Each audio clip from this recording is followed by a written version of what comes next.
Hi, and welcome to this special interview with the Canadian Donation and Transplantation Research Program, the CDTRP. My name is Stephanie, and I'm the CDTRP Communications Manager. It is my pleasure to meet today with Hodder Badenoch and Leonard Hodder as part of the 2022 Living Donation Week. Hodder and Len are both non-directed living donors and part of the CDTRP Patient, Family, and Donor Partnership Platform, actively participating in donation and transplantation research.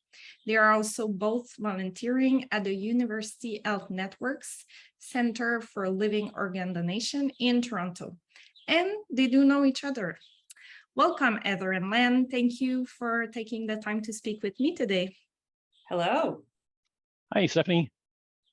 Can you start us off with some background about who you are and what has been your path to living donation? Want to start, Hodder? Sure, I'm happy to start. My path to living donation probably started before I even realized it, in that I took a real interest in media stories about transplantation and the needs of people on the transplant list. And I think seeing and tuning into all those articles made me take the decision to apply to be the donor to a little girl who was featured in the local paper. And when I saw her story, I immediately applied, and my husband likes to joke that I applied first, told him after. And she wonderfully did receive the portion of liver that she needed from a donor. But I stayed in touch with the transplant center and asked if I could become a non-directed donor. I had already been prepared to give to a stranger, so it didn't seem like a big leap, and stayed in the process to give to someone, 22% of my liver to someone that I don't know. Wow, great. What about you, Len? Well, for me, so I'm a living liver and kidney donor, and I donated about 20% of my liver to a child at Sick Kids in Toronto in 2019, and I donated a kidney to someone in Hamilton in 2021. So I'm self-employed in our family business, and I'm really fortunate that kind of gives me the freedom with my time to do other things like volunteering, and I guess to donate organs. So I volunteer at Toronto General Hospital each week, and as well as with the Transplant Ambassador Program, and of course with the CDTRP. And so for me, it all started with watching this movie at Christmas time in 2018. And in the movie, a man donated a piece of his liver to a woman and saved her life. And that just started me down that path. That it led me to becoming a liver donor, and then to volunteering at Toronto General. And when at Toronto General, when I saw just how many dialysis patients came to the hospital every week, and the impact that had on their lives, having to do dialysis, it made me try to decide to donate a kidney too. And so one thing leads to the next. That led me to my involvement in the Transplant Ambassador Program, and since then, moving on to the organ donation has become really a passion for me ever since then. And you mentioned that I know Hodder, and you're right. So Hodder and I know each other from a little while back. Hodder went through the exact same donation process a year or two ahead of me, and so she was my mentor. So when I had that question, and what am I in for, or what's this all about, I could lean on her to get a little bit of her feedback about her experience. So that was really, really helpful. That was such a great experience. We probably have pages and pages and pages of messages back and forth in the time leading up to Len's donation. So true, and during too. Wow, what amazing stories you guys have. You are truly examples to follow for sure. What advice would you give to people thinking about living donation and that you wished you received before donating? Len, you want to start? Sure. So for me, the whole donation process was explained really, really well by the team at Toronto General. There weren't a lot of unexpected turns or anything like that. So there wasn't really much I wished I had known with that part of it, but I misjudged the impact of what I was doing would have on my wife. You know, she was the caregiver. And I think I did some things right and I did some things wrong. So, you know, firstly, in my mind, I was just running with this on my own. It was my project, and nothing was going to stop me from doing it. And I didn't realize the impact of what I was doing was having on her, you know, emotionally. And that still bothers me.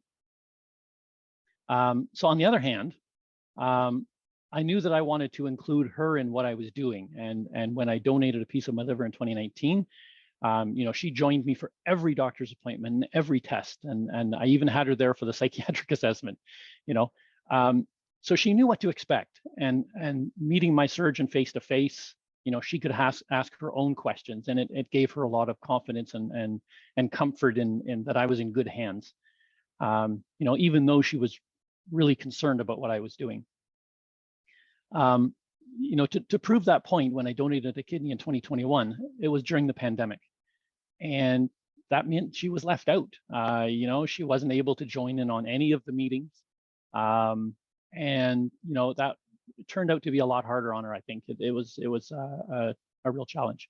So for me, the lesson from all that, at least as I see it, is, you know, make sure that your wife, your husband, your family, you know, those important people in your life are included in the process, you know, as much as you can anyway, you know, and that's true whether you're a donor or a recipient. And I think it'll make a world of difference for them. Caregivers, huh? We don't, we usually put them aside, but it's so important to include them. Absolutely. What about you, Heather? Well, to echo what Len said, I mean, I cracked a joke, but it's no small thing that I took the decision on my own and maybe told my husband after what I had decided to do. And thankfully, his support was unwavering, because you can't do this alone. And I don't just mean that physically as you figure out how to bathe yourself in the, you know, sort of days afterwards, but I was, much like Len, very well prepared by the transplant team. They have a manual, they have conversations with you, they are very patient explainers. So I absolutely felt prepared by the transplant team for what I was getting into. And they offered me a mentor who had also been a non-directed donor. And so a wonderful woman named Sarah Middleton was my mentor through the entire process. And there are things that you learn from someone who has been through it, who can understand your desire and drive to do this that nobody else can. And so nobody understands as much as they want to another non-directed donor like a non-directed donor. The thing that I was not prepared for were the most incredible, wonderful, big feelings. And there is nothing that I think prepared me for, and they can tell you as much as they want, and the research says that we're going to be happy about it, but man, the joy, like that, of just knowing that you were in some way part of saving the life of someone who, and knowing that, you know, every 3 days in Ontario, a person dies because they don't get the life-saving organ that they need. And so I feel like, you know, I was able to kind of reach into sick kids and be like, not today and not you, like, and that's pretty powerful. And the transplant team, while I know nothing about my recipient, I don't know their age, their gender, where they live, you know, it's 100% anonymous. I do know that they're alive because someone on the transplant team was kind enough to tell me really recently. And so, and I have the email tacked up right here. And so there is nothing that can happen in my day that, like, you look at that email that says, the recipient is growing and is very healthy. And that's the world. Like that is the world right there. Yeah. Oh, that must be so, you must feel so grateful for this gift of life, for sure.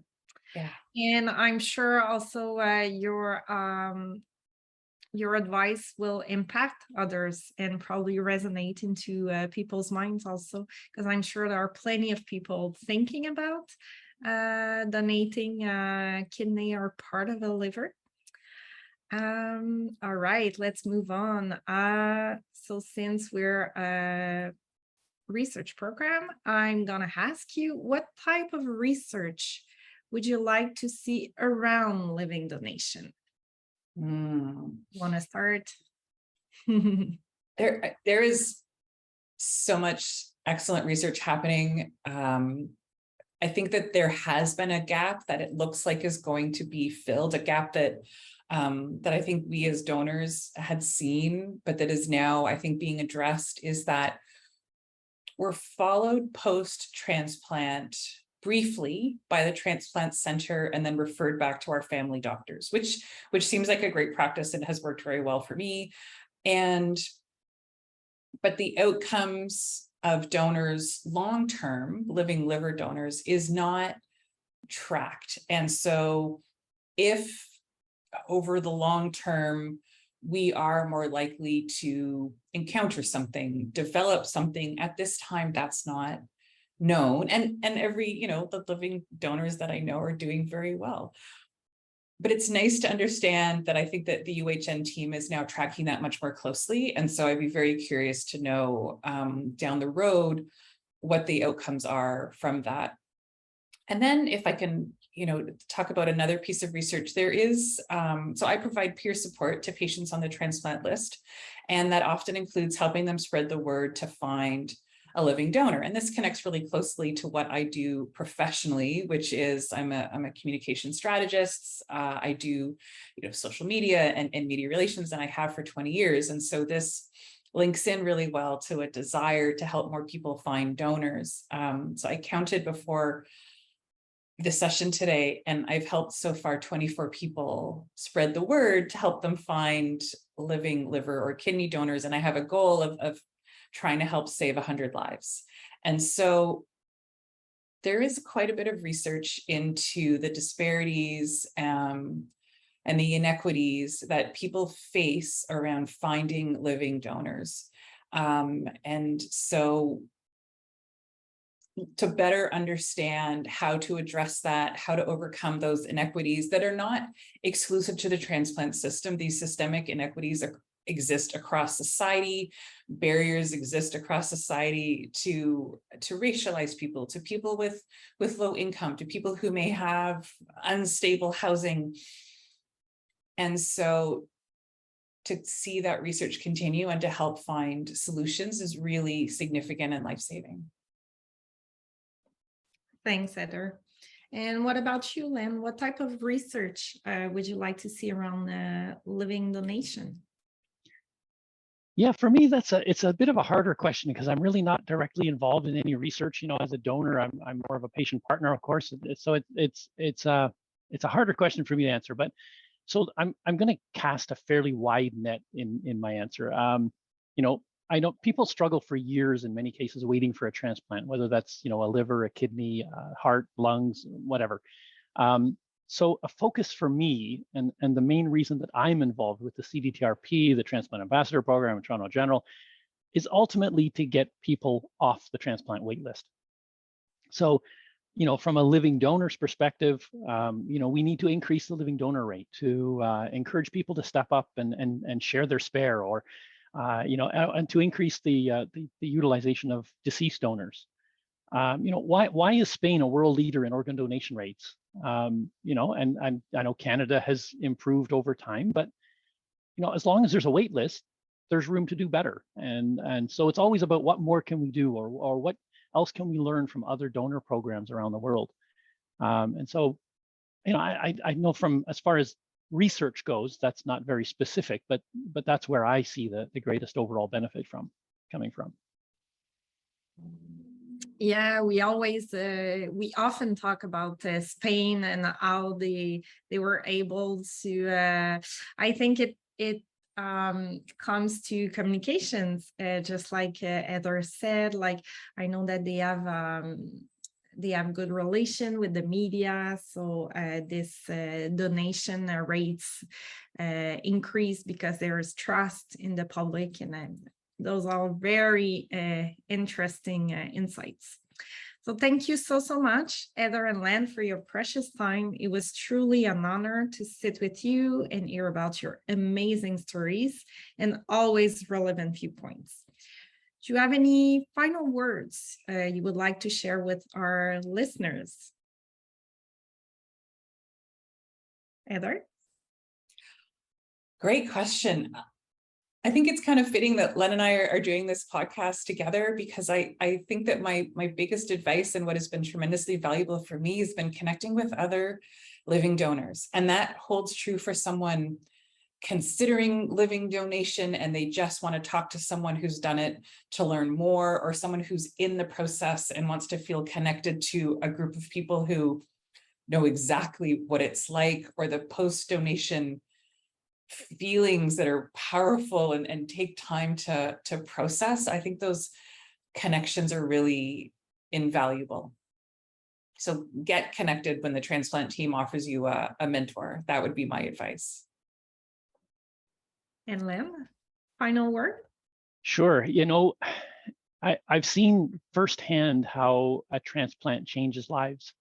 At Toronto General, I volunteer in the treadmill room for lung transplant patients.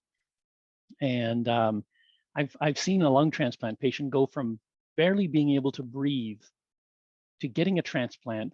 And then they're on a treadmill doing a fast walk for 10 minutes, which, given their situation, that's amazing, and it's just so inspiring. And it proves that all the effort that the transplant community puts into this, pays dividends. It's incredible. So for me, I know, kudos to the transplant teams, the surgeons, the doctors, the nurses, everybody on that team. It's magic. They make magic happen, and they're the heroes to me. They're the ones that just do incredible things. So let's all just keep pushing the boundaries. Let's push that forward even more. So great. Again, thank you so much. And we'll certainly keep in touch. Thanks so much, Stephanie.